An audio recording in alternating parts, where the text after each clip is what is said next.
Déclare une parole de bénédiction pour ton frère, ta soeur. Dis-lui que tu es heureux, tu es béni, toi qui es venu ce soir.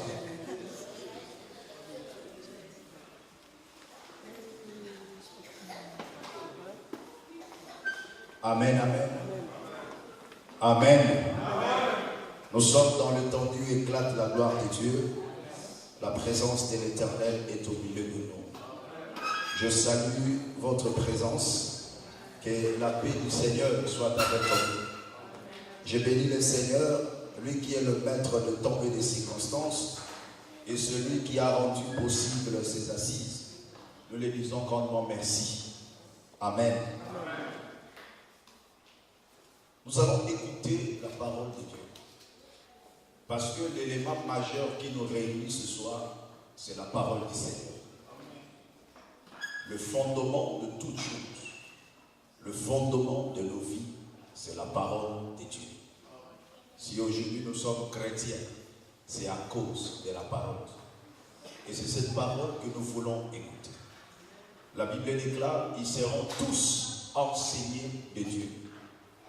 Je vais évoluer sous forme d'un enseignement, mais qui sera couronné de révélation, afin de stimuler notre foi et de nous relever là où nous étions par terre.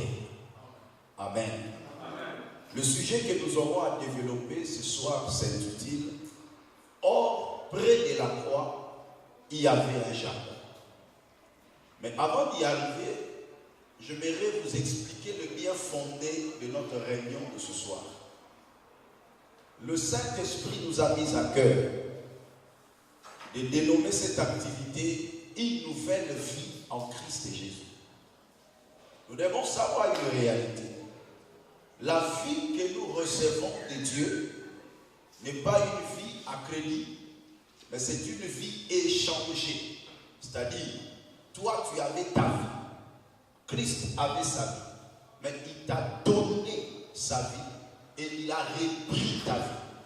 Qui a dit Amen. Et maintenant, il faut que cela se caractérise par rapport à ta vie quotidienne. Donc, il faut que tu expérimentes une nouvelle vie tous les jours de ta vie.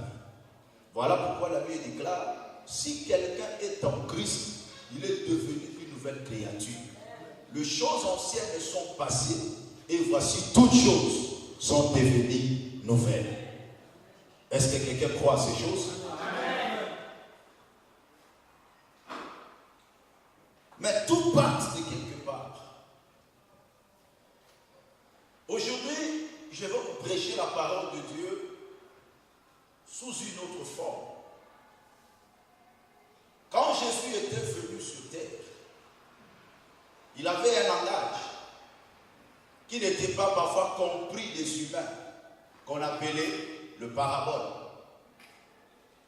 Le parabole, c'est une forme imagée connaît, qui ne peut être compréhensible qu'à celui qu'on révèle. Et c'est ce qu'on appelle le parabole, ou la parabole. Quand Jésus venait sur terre, quand Jésus enseignait, la Bible déclare, il ne leur parla point sans parabole. Mais quand il reculait avec ses disciples en secret, il leur expliquait les paraboles qu'il donnait aux plus les autres. La Bible déclare, pour vous, les mystères sont révélés, mais pour eux, tout se passe en parabole. Donc c'est par là que je comprends. Si l'Éternel nous accorde la grâce d'avoir la révélation de sa parole, c'est qu'il accorde une certaine attention particulière à nous. Mais au-delà de paraboles,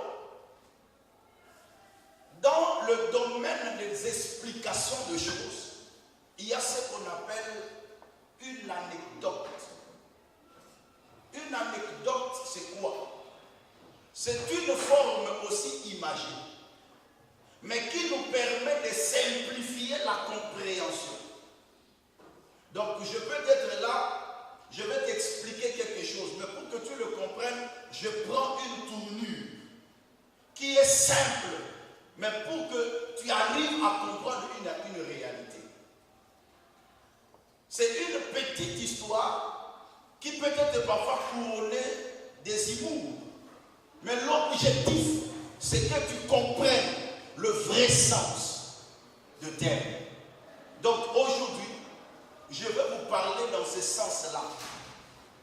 Aujourd'hui, le thème de ma foi sera plus comme une anecdote. Tu peux te dire, mais pasteur, ce que tu nous révèles là, Ce n'est pas vraiment ce que nous connaissons. Mais la Bible s'interprète par elle-même. Alléluia. Amen. Un homme de Dieu m'a appelé quand j'avais lancé ce thème. Or, près de la croix, il y avait un jardin. Il me dit, mais pasteur, est-ce que ce que tu dis là, c'est vrai? Je lui ai dit, il serait mieux que tu entendes. Je ne sais pas si c'est vrai ou c'est pas vrai. Mais quand tu vas écouter, tu sauras si c'est vrai. Qui a dit Amen. Amen. Alors, dis à ton frère, sois avec l'homme de Dieu. Nous prenons le premier texte. Je vais aller petit à petit, après je vais vous enflammer par sa parole. Genèse chapitre 1. Nous prenons à partir du verset 26 jusqu'au verset 29. Lisons la parole au nom de Jésus. Puis Dieu dit, faisons l'homme à notre image, selon notre ressemblance, et qu'il domine sur le poisson de la mer, sur les oiseaux du ciel, sur le bétail, et sur toute la terre, et sur tous les reptiles qui rampent sur la terre. Dieu créa l'homme à son image. Il le créa à l'image de Dieu. Il créa l'homme et la femme. Dieu les bénit. Et Dieu leur dit, soyez féconds, multipliez, remplissez la terre et la sujettissez, et dominez sur le poisson de la mer, sur les oiseaux du ciel, et sur tout animal qui se meut sur la terre. Et Dieu dit, voici, je vous donne toute herbe portant de la sémence, et qui est sur la surface de toute la terre, et toute herbe ayant en lui du fruit d'arbre, et portant de la sémence, ce sera votre nourriture. Et à tout animal de la terre, à tout oiseau du ciel, et à tout ce qui se meut sur la terre, ayant en soi un souffle de vie, je donne toute herbe verte pour nourriture, et cela fut ainsi.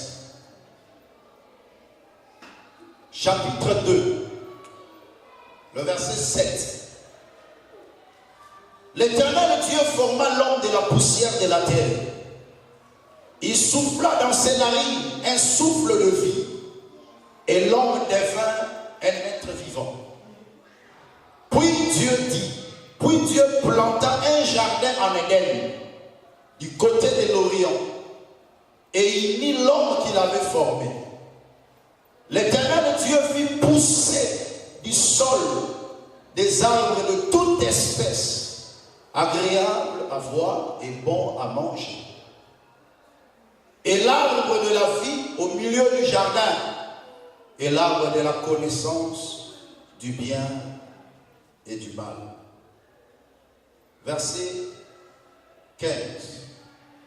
L'Éternel Dieu prit l'homme et le plaça dans le jardin d'Éden pour le cultiver et pour le garder. L'Éternel Dieu donna cet ordre à l'homme: tu pourras manger de tous les arbres du jardin, mais tu ne mangeras pas de l'arbre de la connaissance du bien et du mal. Car le jour où tu en mangeras, tu mourras. C'est la parole du Seigneur. Acclamez pour cette parole.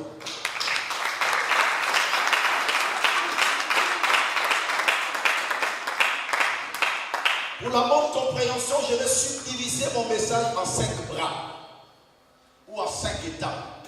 La première étape, je veux parler de l'homme dans sa création. Qu'est-ce qui s'est passé exactement? Suivez-moi très bien parce que j'enseigne. Dieu crée l'homme à son image et à sa ressemblance. Il le crée à l'image de Dieu. Donc l'homme portait la nature de Dieu lors de sa création. Mais pendant qu'il était en train de fabriquer l'homme, permettez le terme, il prend la poussière, il en fait comme une statue, et il souffle dans ses narines le souffle de vie, et l'homme l'homme devint un être vivant. Voilà pourquoi il est écrit, en réalité dans l'homme, c'est l'esprit, le souffle du Tout-Puissant qui nous donne l'intelligence. L'homme avait la ressemblance de Dieu. Le fait qu'il avait la ressemblance de Dieu et le souffle de Dieu en lui permettrait de vivre éternellement. Dieu ne s'arrête pas là. Il donne à l'homme la domination, l'autorité, l'assujettir. Il lui donne la capacité de se multiplier. Il ne s'arrête pas là aussi. Il lui donne encore la bénédiction, l'abondance. Il pourvoit même pour sa nourriture. Voilà la vie de l'homme dans le jardin d'Éden. L'homme ne pouvait jamais tomber malade. L'homme ne pouvait jamais mourir. L'homme ne pouvait jamais connaître les difficultés. Ça, c'est la première pensée que Dieu avait pour l'homme. Et la Bible déclare, le ciel appartient à l'Éternel et il a donné la terre au Fils de l'homme. L'Éternel s'est dit, je t'établis mon trône sur la terre et dans le ciel, mais sur la terre, je t'établis le trône de l'homme. Parce qu'il n'y avait que deux mondes. Au commencement, l'Éternel créa le ciel et la terre. Lui, il règne dans le ciel et l'homme devait régner sur la terre. Tout était bon. Tout était bon. L'homme avait une très bonne vie. L'homme était en paix. L'homme vivait éternellement. Mais la Bible déclare que Dieu planta un jardin du côté de l'Orient et il prend l'homme. Il le mit dans ce jardin d'Éden. Éden qui veut dire que un jardin de délices où il n'y avait que de bonnes choses. Il place l'homme. Mais au milieu du jardin, il sème deux arbres. Un arbre de connaissance de bien et de mal et un arbre de vie. Deuxième étape, l'Éternel donne une recommandation sévère à l'homme. Tu pourras manger de tous les arbres du jardin, y compris l'arbre de vie.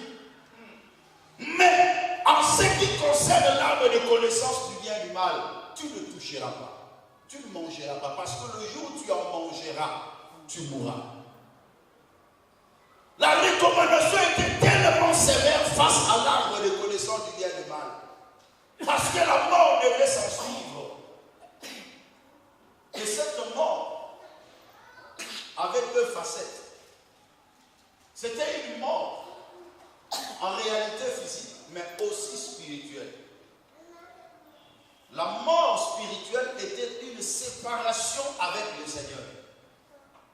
L'Éternel voulait tout simplement dire à Adam que le jour où tu mangeras cet arbre, tu seras séparé éternellement de moi. Mais il y avait aussi la mort. Parce que Dieu ne mange jamais. Il dit le jour où tu en mangeras, tu mourras. La Bible déclare un jour devant Dieu et 1000 ans devant les hommes. Et Adam n'avait jamais atteint 1000 ans. Donc il était mort le même jour. Alléluia. Dieu dit tu ne toucheras pas. Dieu dit tu ne mangeras pas. Mais un jour, troisième étape. Le serpent était un animal le plus ancien, en accord avec Genèse, chapitre 3, verset 1. Le serpent était le plus rusé de tous les animaux de champ que l'Éternel Dieu avait fait. Il dit à la femme, Dieu a-t-il réellement dit, vous ne mangerez pas de tous les arbres du jardin? La femme répondit au serpent, nous ne mangeons du fruit des arbres du jardin. Mais quant au fruit de l'arbre qui est au milieu du jardin, Dieu a dit, vous n'en mangerez point et vous n'y toucherez point de peur que vous mourrez. Amen. Suivez-moi très bien, je sais là où je vous amène. Dieu a dit, le jour que nous allons manger et toucher à cet arbre, nous allons mourir. Pendant que le serpent écoutait Ève parler, il a su que Ève n'avait pas une connaissance exacte de ce que tu as dit. Voilà comment le diable nous détruit aujourd'hui. Quand un enfant de Dieu n'a pas une connaissance exacte de la parole de Dieu, il y a une brèche qui s'ouvre pour que le diable le détruise et l'entraîne. Voilà pourquoi dans la Nouvelle Alliance, la Bible déclare, l'Éternel a établi les ministres pour le perfectionnement de ses envies de l'œuvre et du ministère et de l'édification du corps de Christ. Afin que nous puissions tous être parvenus à l'unité de la foi, à l'état d'homme fait et à la mesure de la stature parfaite de Christ. Pour que nous ne soyons plus comme des enfants, flottants et emportés par tout vent de doctrine. Quand on n'a pas la maîtrise de la parole de Dieu, on devient superficiel et on peut être emporté facilement. Satan a compris que Ève n'avait pas la connaissance exacte. Parce que Dieu a dit, vous ne mangerez point le fruit de cet arbre. Mais lui, elle ajoute, vous ne mangerez point et vous n'y toucherez point. La Bible déclare, mon peuple est détruit parce qu'il lui manque la connaissance.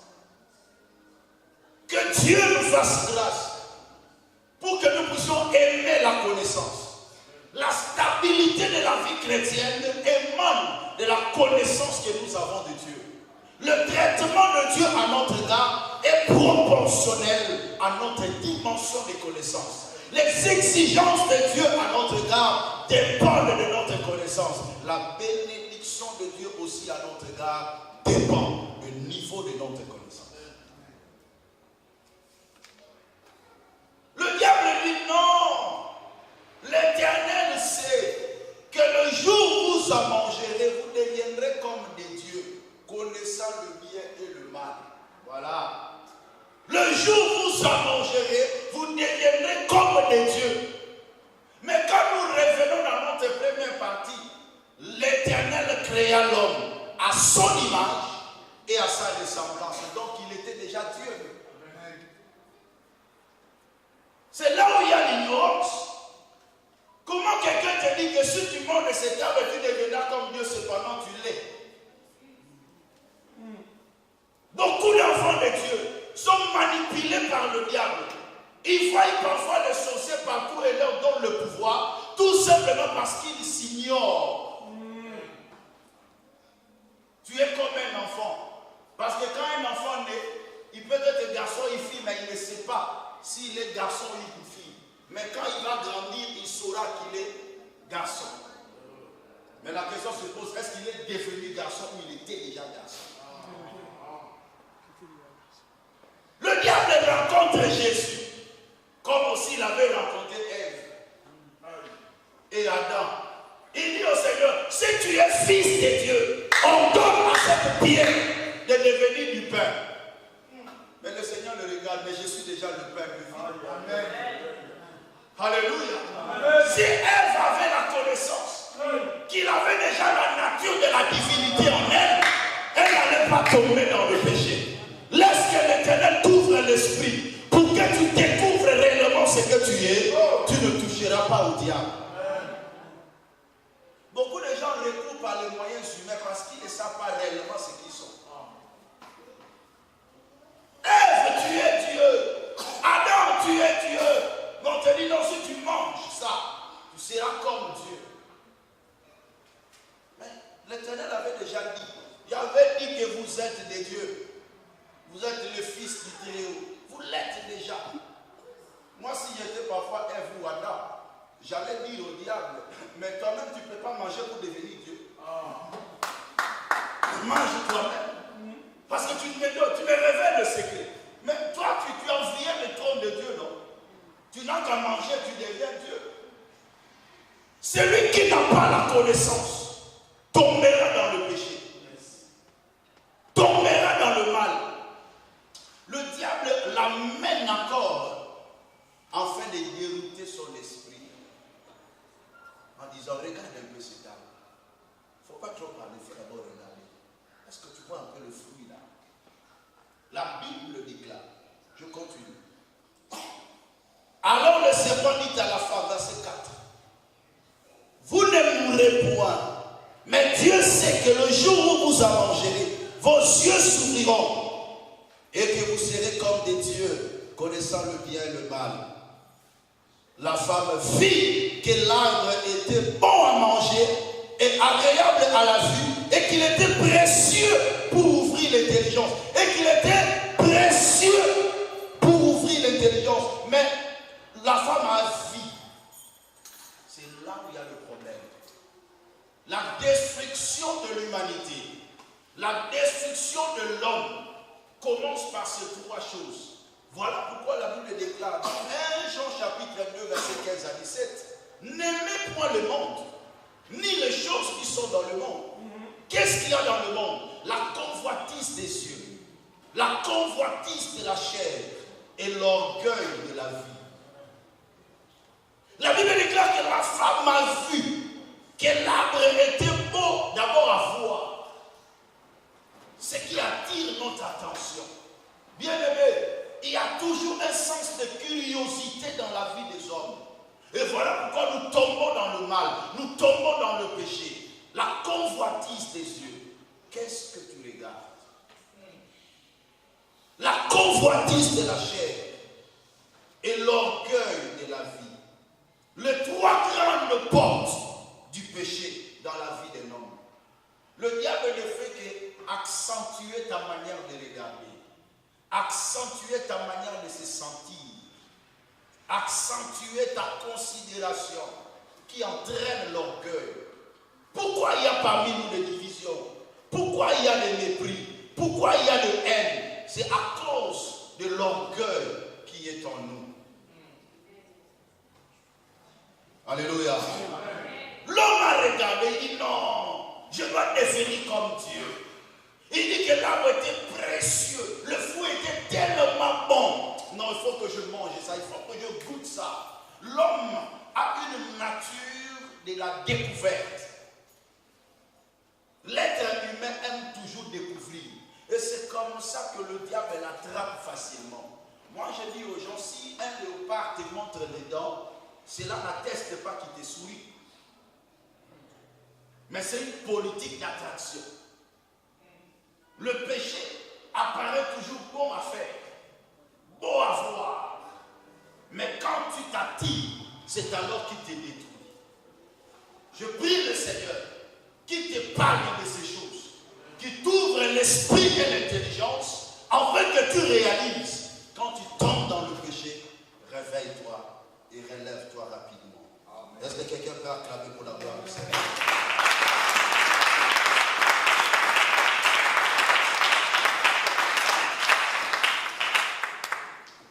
Mais ce qui me fait très mal, c'est quoi? Verset 7. Le ciel de l'un et l'autre s'ouvrit. Ils connurent qu'ils étaient nus. Et ayant cousu une feuille de figuier, ils s'enfirent des ceintures. Alors ils entendirent la voix de l'Éternel Dieu qui parcourait le jardin vers le soir. Et l'homme et sa femme se cachèrent loin de la face de l'Éternel, au milieu des arbres du jardin. Mais l'Éternel Dieu appela l'homme et lui dit, où es-tu? Où es-tu? Il répondit, j'ai entendu ta voix dans le jardin et j'ai eu peur parce que je suis nu et je me suis caché. L'Éternel Dieu dit, qui t'a appris que tu es nu? Bien-aimé, quand nous marchons sur cette terre, c'est Dieu qui t'a envoyé sur la terre. Mais toutes les leçons que tu pratiques, que tu n'as pas reçues de Dieu, s'appellent péché. Le péché, c'est quoi? Le péché, c'est la pratique de toutes les leçons qui ne viennent pas de Dieu. Je répète, la pratique de toutes les leçons qui ne viennent pas de Dieu s'appelle péché. Est-ce que ce que tu fais, Dieu t'a dit de le faire? Il dit, mais qui t'a appris que tu es nu? Est-ce que tu as mangé de l'arbre dont je t'avais défendu de manger? L'homme répondit, la femme que tu as mise auprès de moi m'a donné de l'arbre que j'en ai mangé. Et l'Éternel dit à la femme, pourquoi as-tu fait cela? La femme répondit, le serpent m'a séduite et j'en ai mangé. La séduction. L'Éternel dit au serpent, puisque tu as fait cela, tu seras maudit entre tout le bétail et entre tous les animaux de champ. Tu marcheras sur ton ventre et tu mangeras de la poussière tout le jour de ta vie. Le jour que j'avais lu ce texte, j'avais eu un peu de chair de poule. L'Éternel Dieu dit au serpent, tu vas te promener sur ton ventre et tu mangeras la poussière. Suivez-moi. Quand nous revenons au début de toutes choses, la Bible déclare, l'Éternel forma l'homme de la poussière de la terre. Donc la poussière était l'une des composantes essentielles de la chair de l'homme. Mais comment Dieu donne au diable pour nourriture la poussière? Cela atteste que tout homme qui marche selon la chair est une proie pour le diable.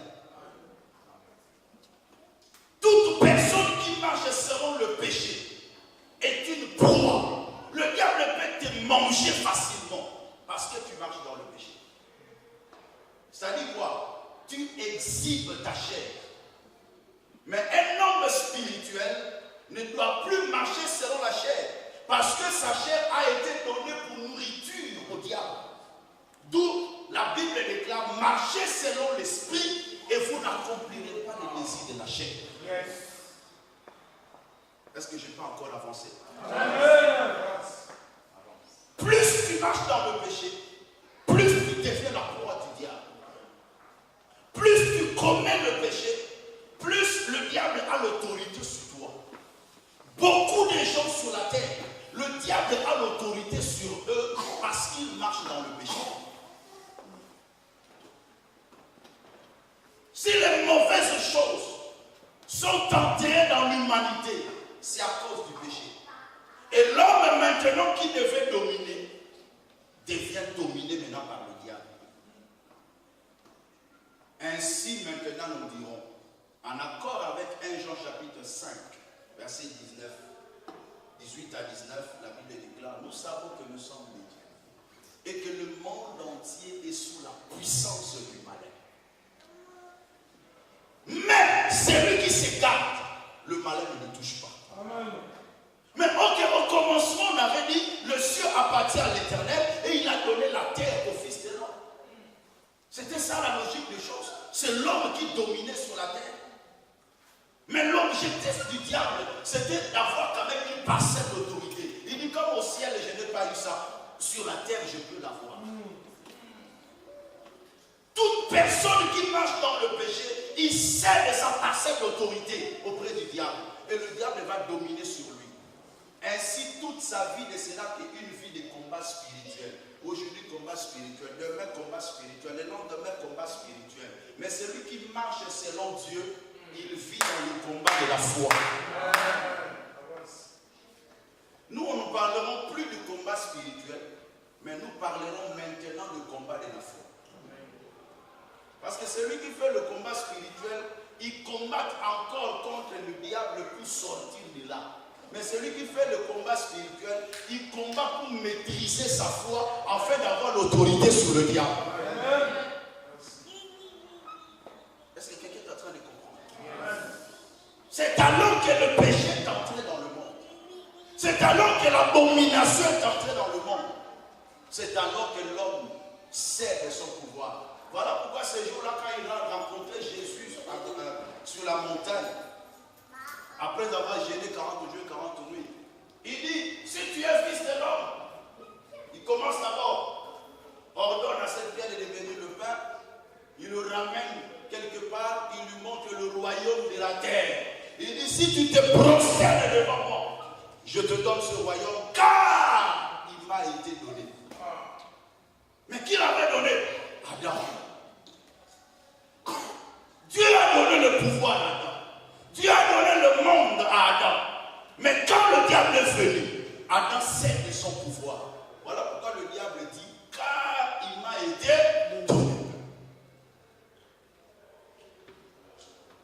Est-ce que quelqu'un est en train de comprendre? Maintenant, l'homme essuyé, quatrième étape. L'homme devient impur. Pendant qu'il devient impur, il commence à s'éloigner de Dieu. La Bible déclare, il fuit loin du Seigneur. Or qu'en réalité, on ne peut pas fuir le Seigneur. Mais le péché brise notre communion avec Dieu.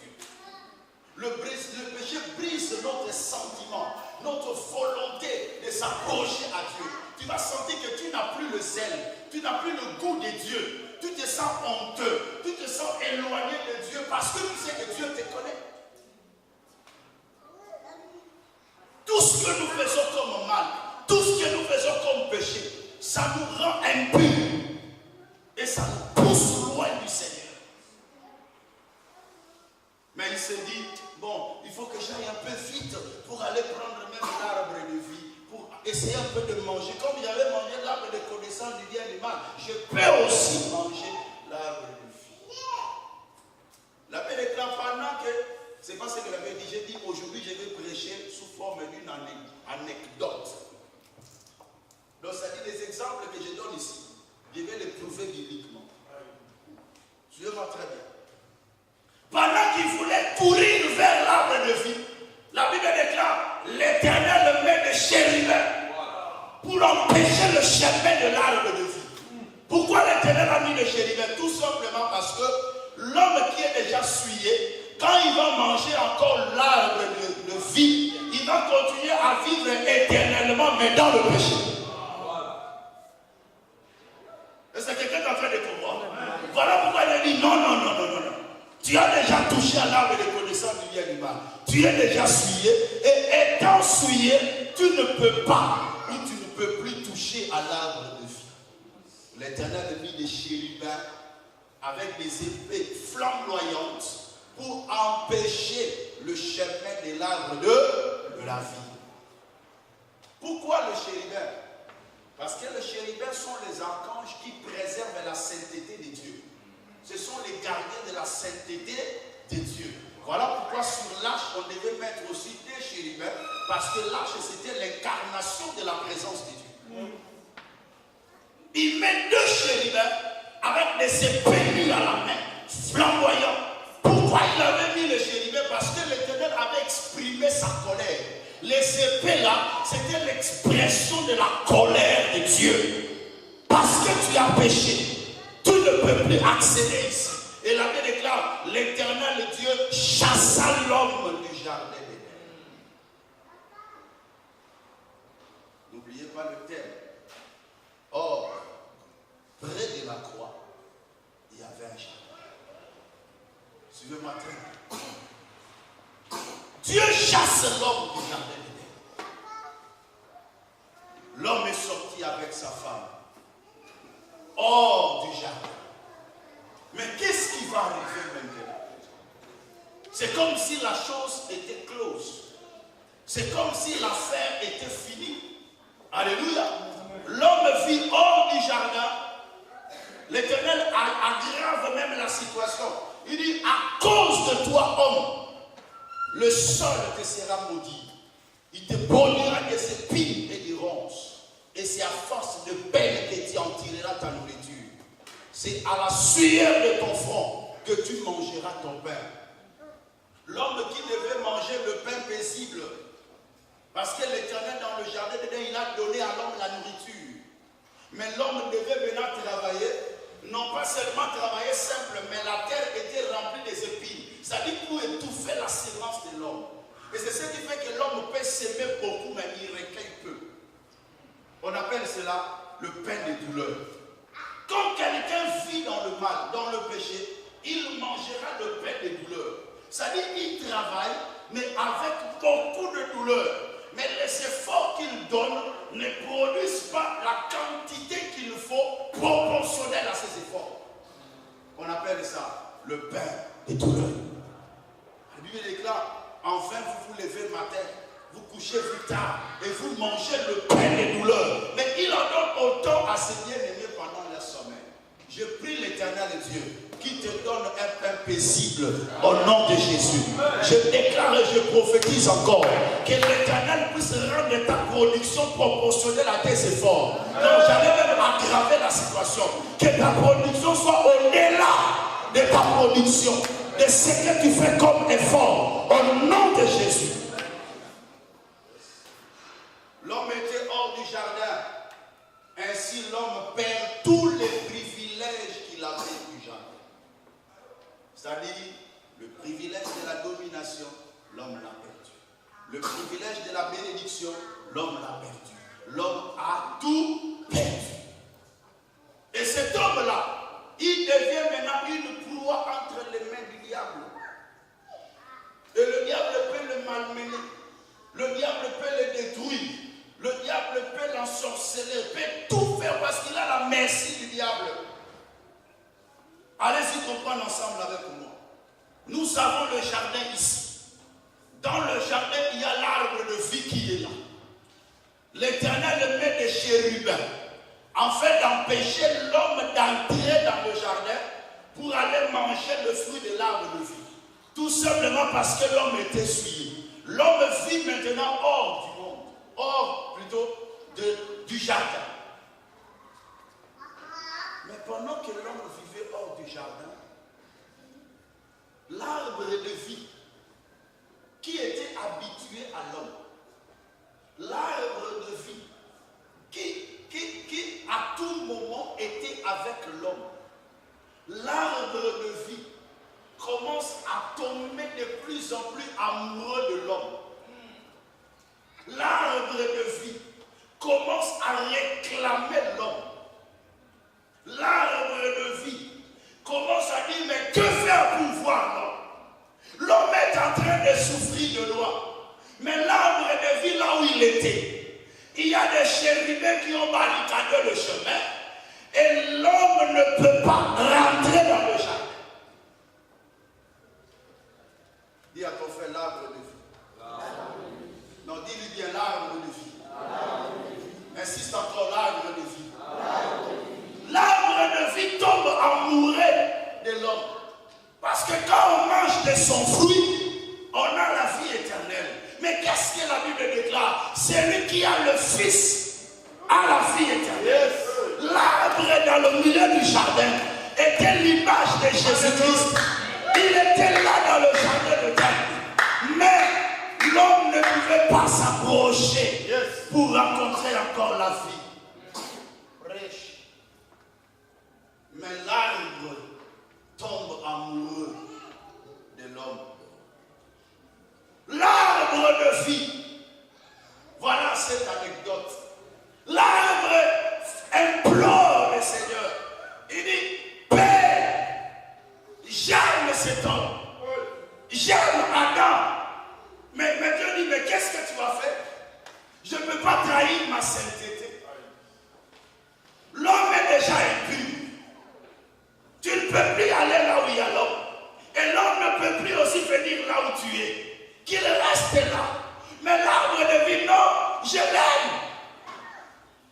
Voilà une équation du salut. L'équation du salut a été manifestée en ce jour-là. La première des choses, la sainteté de Dieu ne peut jamais être violée. C'est-à-dire l'homme qui pêche doit mourir. Le châtiment de Dieu doit se manifester parce que Dieu est juste. La sainteté de Dieu et la justice de Dieu frappent toujours quand l'homme entre dans le péché. Mais allez-y comprendre ensemble avec moi. Alléluia. On va lire le texte et puis on va comprendre ce que je suis en train d'expliquer. Quand l'arbre de vie commence à réclamer, il dit, Père, je l'aime. Mais tu l'aimes, qu'est-ce qu'on va faire? L'homme a péché. Il est déjà impur. Bon, ça va. Je vais commencer quand même à envoyer des prophètes pour aller sauver cet homme-là. Il envoie le prophète sans succès. Il envoie sans succès. Un jour, l'Éternel même se fâche. En accord avec Ézéchiel 34. Il dit, mes brebis sont errantes dans des montagnes, dans des vallées. Ni n'en prend souci, ni ne les cherche.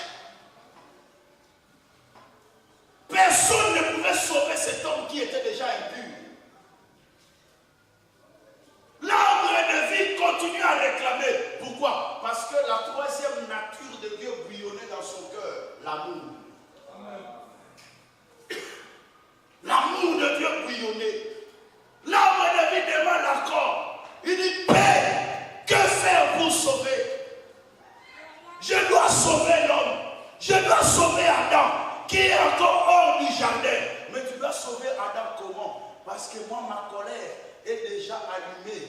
Je ne peux plus l'éteindre aussi longtemps qu'il y a le péché dans la vie d'Adam. Donc, je n'enlèverai pas le chérubin. Voilà l'obstacle. Je ne peux pas enlever le chérubin parce que l'homme est impur. C'est l'impureté de l'homme qui avait fait que je mette le chérubin. L'arbre dit non. Dans cette question, je dois m'élever faire quelque chose. Il reçoit l'approbation de Dieu. Voilà pourquoi il est écrit. Car Dieu attend et le monde. Et qu'il a donné son fils. L'Éternel dit à l'arbre de vie, tu peux maintenant aller. L'arbre de vie quitte là où il était. L'arbre de vie commence à se diriger vers Adam. Mais il avait un dilemme devant lui. C'était le chérubin. On ne peut pas enlever le chérubin. Les chérubins doivent rester là. Aussi longtemps que l'impureté de l'homme existe, le chérubin ne doit pas être enlevé. Et l'arbre de vie dit non, non, non, non, non. Je dois foncer. Je dois avancer. Plus il avance, plus le chérubin est en train de flamboyer l'épée. L'arbre est en train d'avancer. L'arbre est en train d'avancer. Croyant peut-être que les chérubins vont quitter. Voilà pourquoi l'arbre dit, Père, si c'est possible, que tu éloignes ce chérubin. Or que ce chérubin qui était l'image de la colère de Dieu préfigurait la croix. Préfigurait la croix de Jésus. Il dit, Père, si c'est possible, que tu éloignes de moi ce chérubin. Parce que mais comment je veux passer? Bureau de cieux, Dieu dit non, je ne peux rien faire. Là, on dit bon, non pas ma volonté, mais que ta volonté soit faite. Là, on continue à avancer. Il met un pas, il met l'autre pas. L'épée est là, l'épée est en train de flamboyer. Et pendant que l'arbre avançait, qu'est-ce qui s'est passé? L'épée commence à briser l'arbre, à blesser l'arbre. L'arbre était blessé par le chérubin avec l'épée. L'arbre avançait toujours. Malgré le blé, il avançait. Malgré qu'on le blessait, il avançait. Il avançait. Il était tellement blessé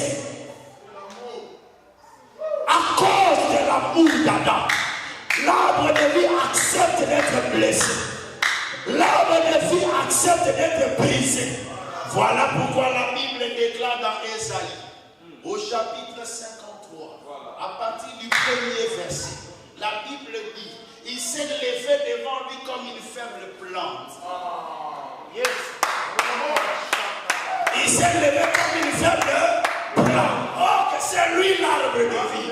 Il s'est levé. Mais pendant qu'il avançait, au verset 5, la Bible déclare, il a été brisé pour nos péchés. Il a été blessé pour nos iniquités. My God, est-ce que je parle à quelqu'un? Non, est-ce que je parle à quelqu'un?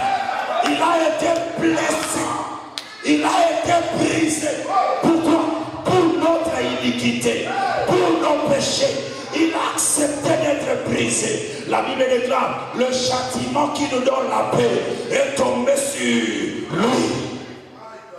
Et il ajoute encore, et c'est par ces meurtrissures que nous sommes guéris. Je pose la question, les meurtrissures de l'homme peut guérir comment? Le remède ne peut être tiré que quand on blesse l'arbre. Les médicaments que nous prenons, la plupart de ces médicaments viennent de l'arbre. Donc ça dit pour avoir le remède, il faut que l'arbre soit blessé.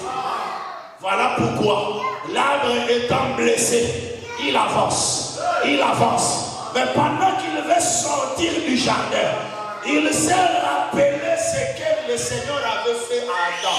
Il avait dit à Adam, à cause de toi, le sol sera maudit, il te produira des épines et des ronces. Alors avant de sortir du jardin, il ramasse toutes les épines. Il le porte sur lui et il continue le parcours. Il avance. Il avance. Mais qui est en train d'avancer là? Un arbre portant sur sa tête une couronne d'épines est complètement blessé et brisé. Pendant qu'il avance, Adam est en train de regarder de loin. Mais qu'est-ce qui se passe? La Bible déclare, il s'est levé comme une faible plante. Nous l'avions dédaigné. Nous n'avons fait de lui aucun cas. Parce que tellement qu'il qu'il était blessé. Il a perdu sa beauté. Il n'avait ni beauté ni éclat pour attirer nos regards. Oh, que cependant, ce sont les douleurs qu'il a portées. Ce sont nos souffrances, my God. Ce sont nos souffrances qu'il avait portées. Il a perdu sa beauté. Il rencontre l'homme. Il lui dit, je t'aime. Il dit, je t'aime. Viens. Il embrasse l'homme. Il était plein de sang. Alléluia. La première des choses, son sang qui saignait, il a versé sur l'homme, afin de rendre Adam pur de tout ce péché, de toutes ses iniquités. Adam qui était impur, l'arbre l'a rendu pur. Mais après avoir rendu Adam pur par son sang, qu'est-ce qu'il fait? Il prend maintenant son fruit, il donne à l'homme, afin que l'homme vive éternellement. Mais il ne s'arrête pas là. Après avoir donné son fruit, il tient l'homme entre les mains. Retour au jardin d'Éden. Retour au jardin d'Éden. Mais curieusement, pendant que l'homme avançait pour aller au jardin avec Christ, dans son esprit, il disait qu'il y a des chérubins. Mais plus ils avançaient, il n'y avait pas de chérubins. Tout simplement parce que la raison d'être des chérubins n'existe plus. Parce que le péché d'Adam est déjà ôté. Voilà pourquoi il est écrit, le Fils de l'homme est venu afin d'ôter le péché du monde. Les chérubins ne peuvent plus exister. Ainsi, il introduit l'homme dans le jardin. Voilà pourquoi j'ai dit, oh, près de la croix, il y avait un jardin. C'est-à-dire, une personne qui passe par la croix, il retrouve son jardin. Il retourne dans le jardin d'Éden. Mais cela n'est pas le fruit d'imagination. C'est la parole de Dieu. Disons cela. Il y a un seul apôtre qui dormait sur la poitrine de Jésus. Et celui qui avait vu ce que les autres n'ont pas vu. Jean chapitre 19, verset 41.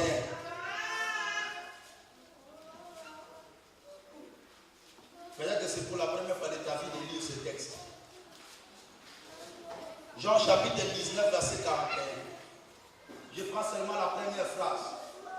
Qu'est-ce que la Bible déclare? Jean 19, verset 41. Oh! Continuez. Oh!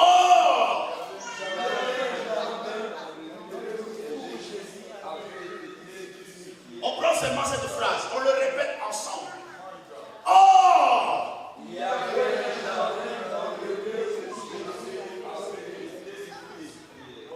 Oh, il y avait un jardin. Yes. À côté du lieu où Jésus avait été crucifié. Oh, près de la croix, il y avait un jardin. Il n'y a que Jean qui avait eu la révélation de ce mystère. Et aujourd'hui, nous venons attester. Toute personne qui passe près de la croix, il raconte son jardin. Toute personne qui passe près de la croix, il retourne dans le jardin. Je vous annonce ce soir, bon retour dans le jardin d'Éden. Bon retour dans le jardin d'Éden. Bon retour dans le jardin d'Éden. Non, est-ce que je parle à quelqu'un? Non, je dis que bon retour dans le jardin d'Éden. Fini la pauvreté, fini la maladie, fini le blocage, fini la domination, fini la stérilité, fini le célibat, fini le blocage. Oh, près de la croix, il y avait un jardin. Il y avait un jardin là où Jésus avait été crucifié. Côté de la croix, un jardin. Mais je me demande, les autres n'ont pas vu cela. Il n'y a que Jean. Ce texte n'existe que dans Jean. D'autres évangiles, il n'y en a pas. Jean a eu la révélation. Ce n'est pas en vain que lors de l'accomplissement, la croix devait être mise à côté d'un jardin. Parce que ça préfigurait le retour de l'homme dans le jardin d'Éden. Donc toute personne qui croit à l'œuvre de la croix il retrouve son jardin. Voilà ce qu'il faut croire. Alors ne crois plus à la malédiction. Parce que la malédiction t'a été donnée quand tu avais péché. Pendant ce temps-là, tu étais hors du jardin. Mais quand tu passes près de la croix et que tu retournes dans le jardin, mais qu'est-ce qui se passe maintenant? Tu vis comme au premier temps. Or, près de la croix, il y avait un jardin. Deuxième facette de ce message. La croix, c'est un lieu de souffrance. Mais le jardin, c'est un lieu de bonheur. Je me lève et je prophétise sur un enfant de Dieu. Vérifie bien. À côté de ta souffrance, il y a une bénédiction. Amen. À côté de ta souffrance, il y a une bénédiction. À côté de ta croix, il y a un jardin. Oh, près de la croix, il y a un jardin. Quand le diable se lève pour te combattre, mets dans ton esprit, après ce combat, il y a une bénédiction, il y a une grande victoire. Je déclare et je prophétise, ce soir, fini le temps de la croix. Ce soir, c'est le temps où tu vas entrer dans ton jardin. Voilà pourquoi j'aime la croix. Alléluia. J'aime la croix. Près de la croix, il y a un jardin. Dis à ton frère, retournons dans le jardin. Christ a déjà tout accompli. Dis-lui ce que je te dis. Dis-lui, retournons dans le jardin. Christ a déjà tout accompli. Il a tout accompli. Qu'est-ce que tu attends encore? Voilà l'évangile qu'il faut prêcher. Voilà la parole de Dieu. La malédiction héréditaire n'a plus d'impact sur toi. Tu es passé près de la croix. Tu retrouves ton jardin. La maladie héréditaire n'aura pas de pouvoir sur toi. La puissance de l'hérédité de ton père, de ta mère ne va plus te toucher parce que tu es passé près de la croix et tu retrouves ton jardin. Nous tous, nous retrouvons notre jardin. Touche encore ton frère et nous retournons dans le jardin. Mais qu'est-ce qui se passe? Il y a des enfants de Dieu qui ils ont rencontré déjà la croix, ils ont cru au Seigneur. Mais on lui dit, retourne dans le jardin. Il dit, non, non, non, je ne retourne pas. Il y a des chérubins, je ne retourne pas. Les chérubins n'existent plus. Parce que ton péché a été ôté. Tu es saint. Tel que tu es là, tu es saint. Saint et enceinte. Saint Max. Saint bienvenu. Donc vous êtes saint. Qui a dit Amen? Amen. Mais tu sais qu'il y a quelque chose que les enfants de Dieu n'aiment pas, c'est s'identifier à ce qu'ils sont exactement. Vous attendez quand quelqu'un meurt, quand on appelle Saint, ouais, Saint André Fakala. Tu es saint. Mais sauf que tu n'es pas encore parfait. Mais tu tends vers la perfection. C'est ça la réalité de Dieu. Il avait déclaré à tous ceux qui l'ont reçu, à ceux qui croient en son nom, il a donné le pouvoir de devenir enfants de Dieu. Lesquels sont nés, non du sang. Ils n'ont plus le sang des parents. Pour que la malédiction se pérennise. Ni de la volonté de l'homme. Leur vie ne dépend plus de nous. Mais leur vie dépend de qui? De Dieu. Voilà ce que tu es. Voilà pourquoi j'ai parlé d'une nouvelle vie en Christ. C'est depuis la vie où nous étions hors du jardin, plein de malédictions, plein de péchés, plein de choses. Non, Christ a déjà fait son travail. Il est venu nous chercher, nous sauver. Il nous a pris et il nous a encore ramenés dans le jardin. Mais le problème maintenant c'est quoi? Tel que tu as retrouvé ton jardin, ne pêche plus. Ne pêche plus. La Bible déclare, il est impossible pour ceux qui ont déjà une fois été éclairés, qui ont déjà goûté à la bonne parole, qui ont expérimenté la grâce du salut, qu'ils le foulent encore aux pieds, en retombant encore dans le péché. Parce qu'en ce temps-là, ils crucifient encore le Seigneur de l'Israël. Que Dieu bénisse.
Nasekia tembuya na wewe, imate la kamata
de Dieu.